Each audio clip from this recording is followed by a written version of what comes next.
Olá, tudo bem com você? Então, estamos terminando a semana, mas ainda temos mais uma oportunidade aqui de estarmos juntos, refletindo um pouquinho no livro de Esdras. Mais uma vez eu quero te encorajar a ler os textos, a pesquisar o contexto, porque este momento aqui é apenas um momento de uma reflexão, né, de uma aplicação para as nossas vidas. E ontem nós vimos no capítulo 3 que os alicerces do templo foram lançados e que houve um momento de adoração e um misto de emoção, tristeza e alegria por parte do povo, né? E aqui no capítulo 4 nós vemos que os inimigos ali, que as pessoas em volta, os povos que habitavam em volta ali, ouviram falar que que o templo estava sendo reconstruído. E alguns que eram samaritanos, que era um povo que tinha sido levado para o cativeiro antes e que foi misturado com outros povos, eles vieram e inicialmente eles ofereceram ajuda, falaram que queria também adorar a Deus, que queria fazer parte daquela reconstrução. Mas Zorobabel e Jesus, Zorobabel foi o que voltou com a primeira turma, né? Esdras, neste texto que ele ainda não tinha chegado. E Zorobabel então percebe a situação.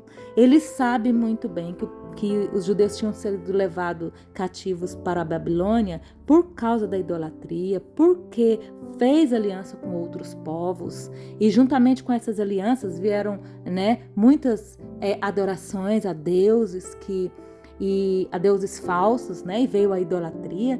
Então Zorobabel sabia disso e o povo de Deus tinha aprendido essa lição, né?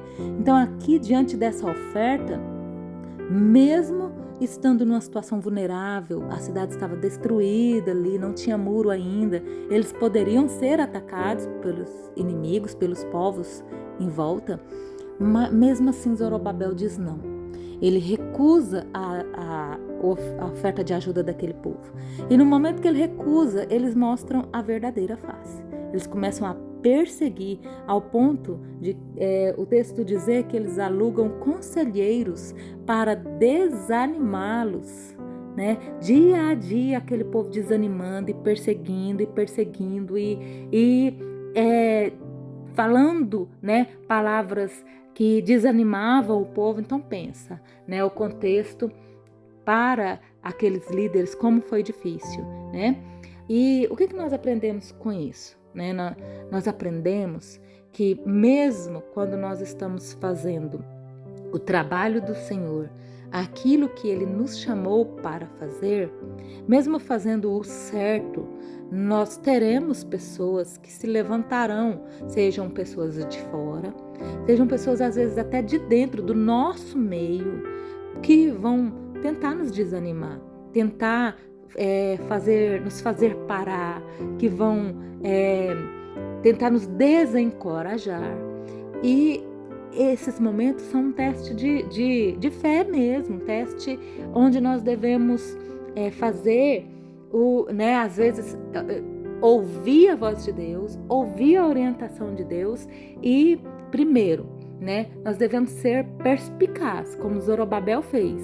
Inicialmente, essas pessoas não vieram com perseguição, não vieram como inimigos, vieram como amigos.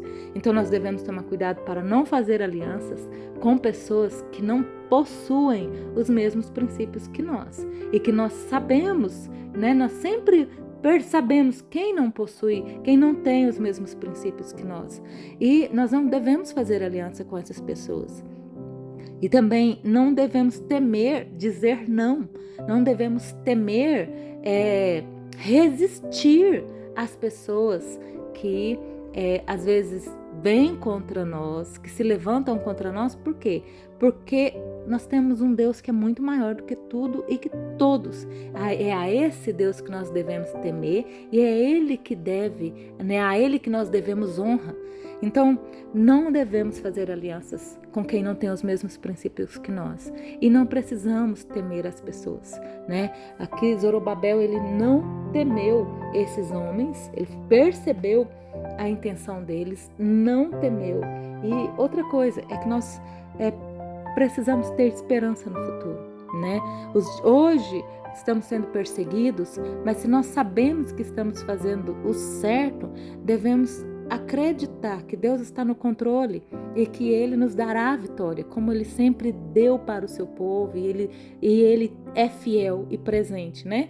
Então, se você tem passado por dias assim, tem sofrido perseguições, sejam externas ou internas, não se abata, não se entregue, não se renda, não faça alianças com pessoas que você não confia por medo, mas persevere em sua confiança em Deus, que Ele vai te sustentar, Ele vai te fortalecer, Ele vai suprir as suas necessidades. Não tema homens. Tenha esperança no Deus que sempre foi presente na sua vida, que sempre te abençoou. Você tem convicção de que está fazendo a vontade de Deus e não a sua, prossiga. Deus te abençoe.